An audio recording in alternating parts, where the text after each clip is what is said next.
नमस्कार, आइए। हमारा चैप्टर चल रहा था सिमिलरिटी, समरूपता और चैप्टर नंबर 11 था एनसीईआरटी 10th मैथमेटिक्स के लिए हम स्टूडेंट्स बात कर रहे हैं। और मैं आपको एक्सप्लेन कर चुका था कि सिमिलरिटी के रूल्स क्या क्या होते हैं और कौन कौन सी थ्योरम्स जो इम्पोर्टेंट इस पार्ट में वो मैं आपको एक्सप्लेन कर चुका था। हम 11.3 एक्सरसाइज कर रहे थे, इसके लगभग सवाल हो चुके थे और सवाल संख्या 14 और 15 रिमेनिंग थे, वो मैं आपको अभी एक्सप्लेन कर रहा हूँ। देखिए बोर्ड पे मैं 14 नंबर का डाउट सबसे पहले लेता हूँ। तो स्टूडेंट्स 14 नंबर का डाउट है, सिद्ध कीजिए किसी त्रिभुज की तीनों भुजाओं, ये हो चुका सर 13 था। 14 था, आकृति में दर्शाइए अनुसार ए बी लंब है BC पर और BD लंब है DC लंब दिया BC पर और DE लंब है AC पर। तो हमें सिद्ध करना है कि त्रिभुज CED समरूप है ABC के। आइए स्टूडेंट्स, मैं यहां चित्र बनाता हूं।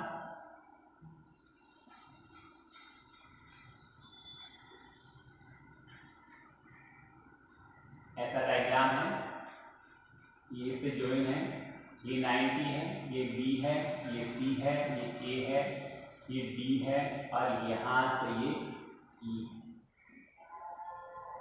ओके, ये भी 90 है, ये भी 90 है और ये भी 90 है। इतना हमें गिवन समझ में आ गई। लिखना क्या है कि चित्रानुसार AD लंब है BC पर, BC लंब है BC पर और DE लंब है AC पर। इतना हमें गिवन है। सिद्ध क्या करना है? सिद्ध करना है त्रिभुज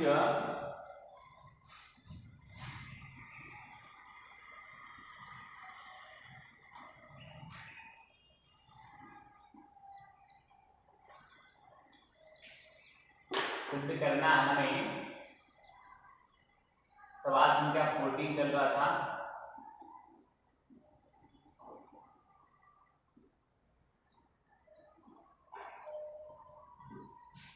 त्रिभुज CED और सिमिलर है to ABC, AB and C। और कंस्ट्रक्शन कुछ करना नहीं है, डायरेक्ट उपपत्ति की हम बात करते हैं स्टूडेंट्स। तो आप देखेंगे कि त्रिभुज CED मीन्स सी छोटे वाला, ABC है ये बड़े वाला। त्रिभुज ABC, जिन त्रिभुजों को आप समरूप करना चाहते हैं पहले उनका नाम लिखिए, उनमें तुलना कीजिए, कंपेयर कीजिए कि कौन कौन बराबर है या कौन कौन किस अनुपात में। तो मैं लिखूंगा कि कोण, इसका जो ABC है वो बराबर है कोण CED। प्रत्येक समकोण हो गया, प्रत्येक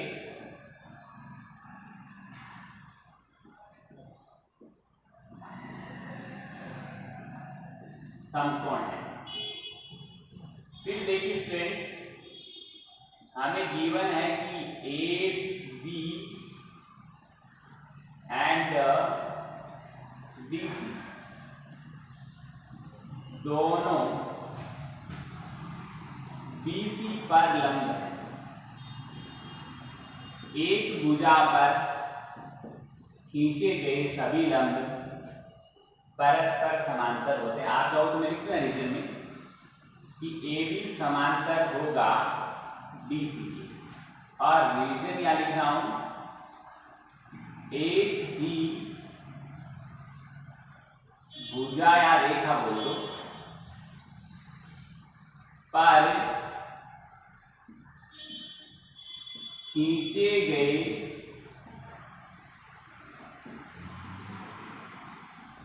सभी लंब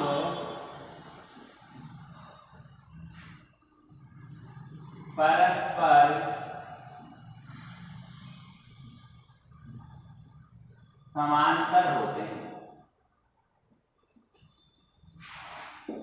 तब हम देखेंगे कि कोण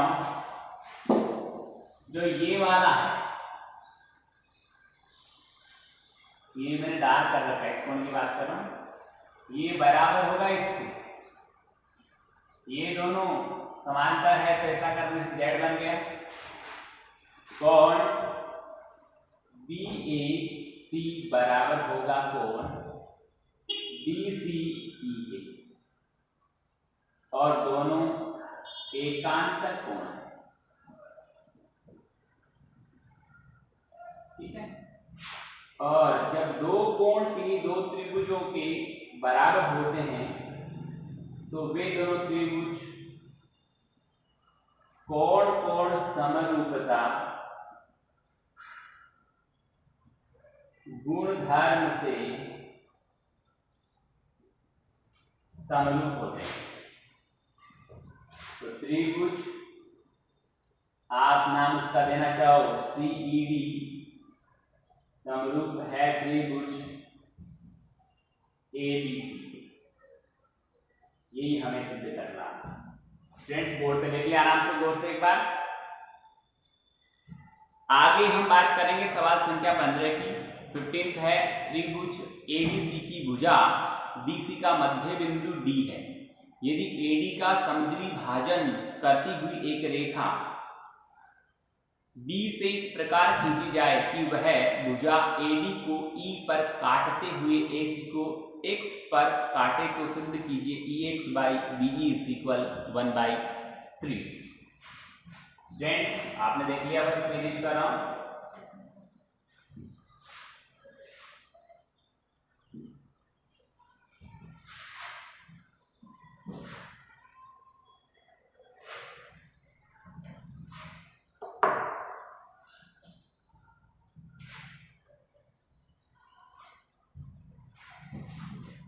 ये अपना त्रिभुज है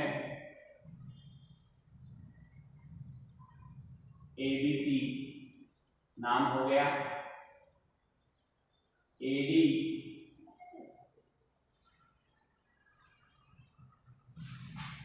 पहले से मादिका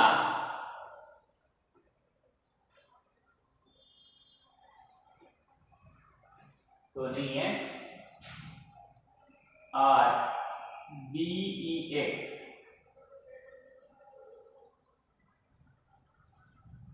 ठीक है, BEX E है वो AD का मध्य बिंदु,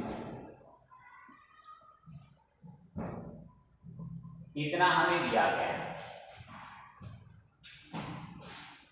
ये जो गिवन है स्टूडेंट्स उसमें हम लिखेंगे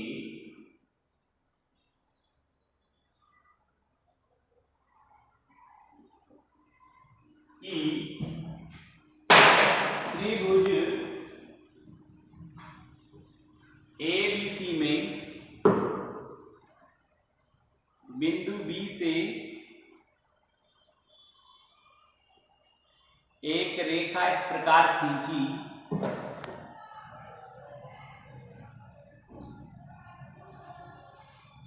यहां DB मध्य बिंदु है। आप कहेंगे त्रिभुज ABC में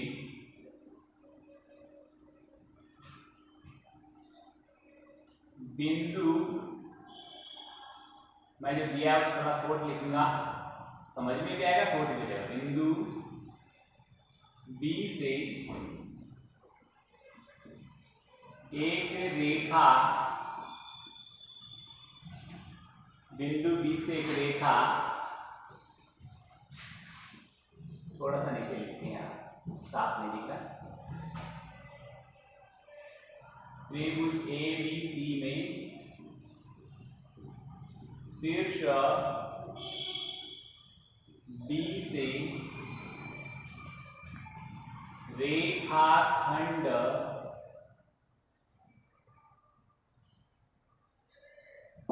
BX इस प्रकार खींचा गया, BX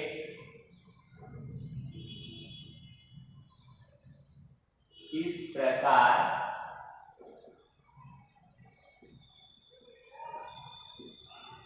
खींचा गया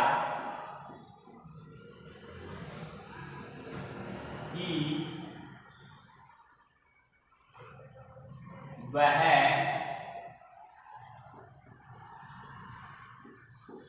मादिका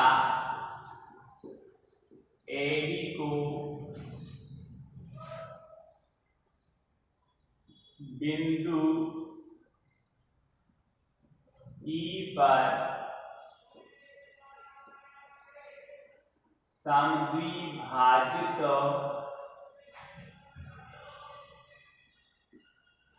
करते हुए एसी को बिंदु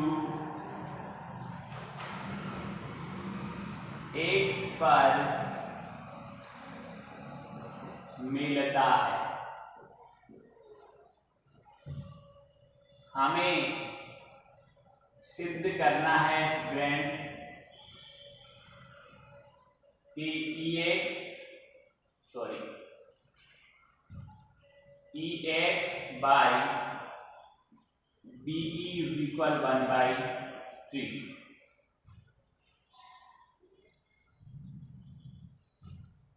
हमें कुछ रचना करनी पड़ेगी। हम कहेंगे बिंदु B से CA के समांतर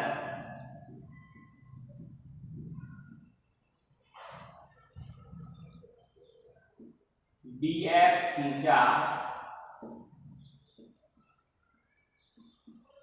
जो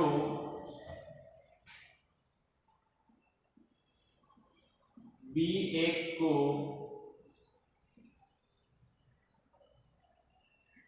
बिंदु G तथा AB को F पर मिलता है।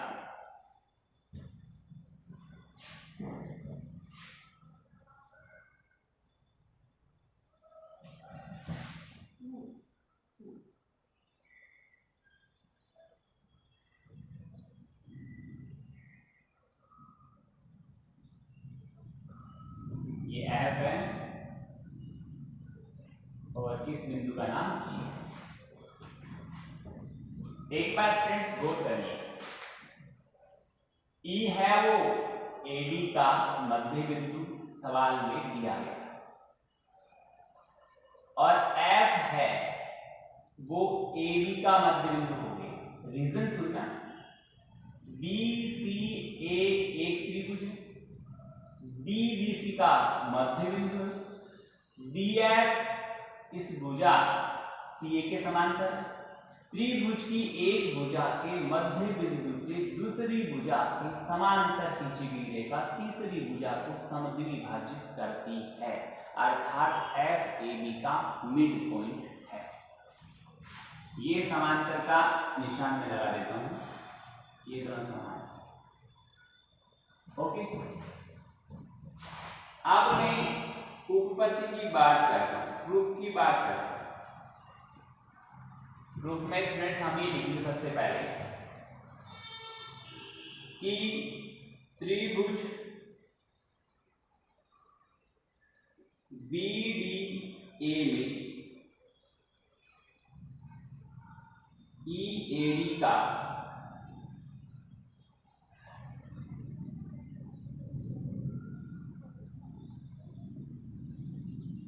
मध्य बिंदु है। ओके, इतना हमें दिया हुआ, चाहो तो यह लिख देना कि ये हमें पहले से गिवन है। फिर कहेंगे कि CA समांतर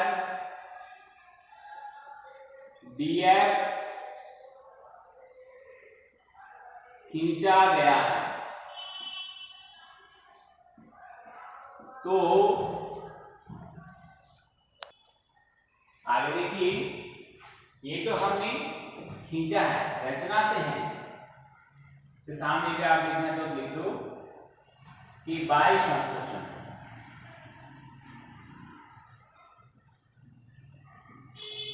और नेक्स्ट देखिए, यहां लिखता हूं आगे शायद नीचे नहीं दिखेगा, एक लाइन लिख सकता हूं, वो है, मैंने कहा कि ई एडी का मध्य बिंदु है, तो यहां लिखूंगा एफ ए बी का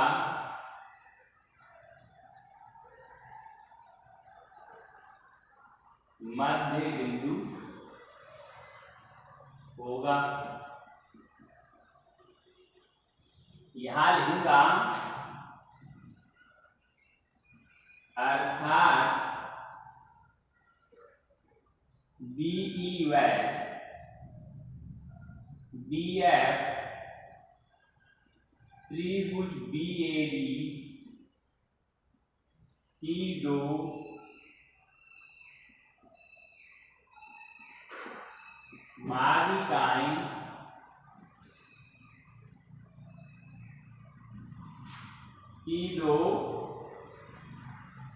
माध्यिकाएं हैं जो बिंदु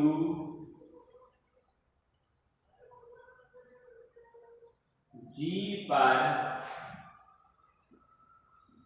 प्रतिच्छेद करती है। ठीक है, और दो माध्यिकाएं जहां प्रतिच्छेद करती है, तीसरी भी वहीं से गुजरती है, अर्थात ये केंद्रक हो गया। यहां लिख देता हूं कि G क्या हो गया, केंद्रक हो गया। केंद्रक हो गया तो बीई बटा बीजी बटा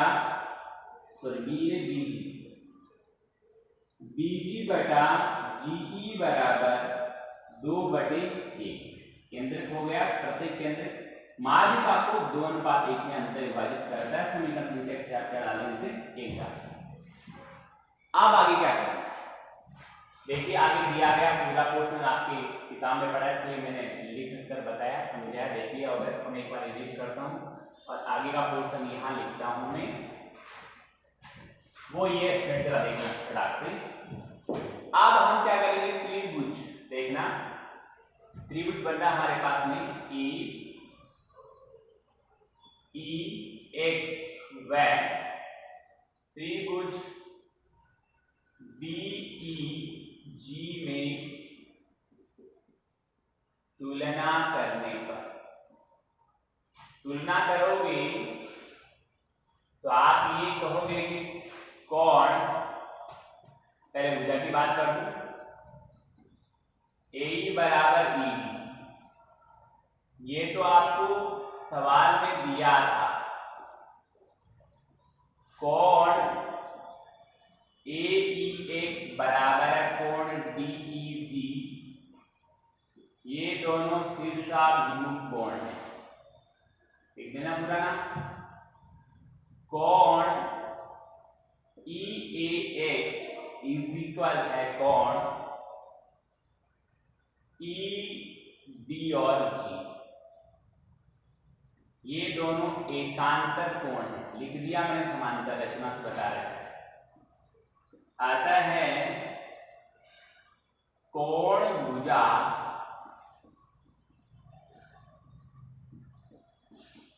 कोण सर्वांग समता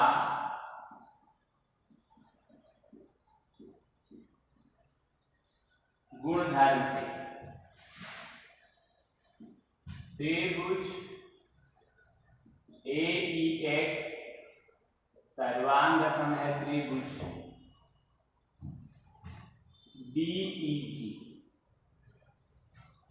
और बाई CP जो EX है वो बराबर होगा GE के। मिल गया। यहां छोटा सा काम और कर दो, जगह पड़ा थोड़ा सा, इसके आगे लिख देता हूं मैं, दोनों पक्षों में एक एक जोड़ रहा हूं मैं, तो 1 प्लस BG बटे GE बराबर 2/1 इसको एक स्टेप आगे सोल्व करता हूँ। ये GE प्लस BG होगा, देख लो GE plus BG, GE plus BG मतलब क्या बन जाएगा, BE बन गया है, और नीचे GE रहेगा और उधर 3/1 बन, समझ में आ गई। यहां पर हम GE की जगह EX लिख सकते हैं, इसको चाहो तो समीकरण 2 डालो, इसको समीकरण 1 डालो। आप देखेंगे स्टूडेंट्स, तो ये समीकरण संख्या 1 हो जाएगा और ये समीकरण 2 हो जाएगा। यहां लिखेंगे समीकरण 1 व 2 से क्या आया कि BE और बटे जो GE था उसकी जगह हमने लिख दिया EX बराबर 3/1, और इसका हम व्युत्क्रम कर दें तो EX बाई BE बराबर 1/3, जो कि हमें स्टूडेंट्स सिद्ध करना था। स्टूडेंट्स उम्मीद करता हूँ आपको अच्छा लगा होगा, समझ में आया होगा। अच्छी तरह देखें, समझें, होमवर्क करें। बहुत बहुत धन्यवाद, थैंक यू।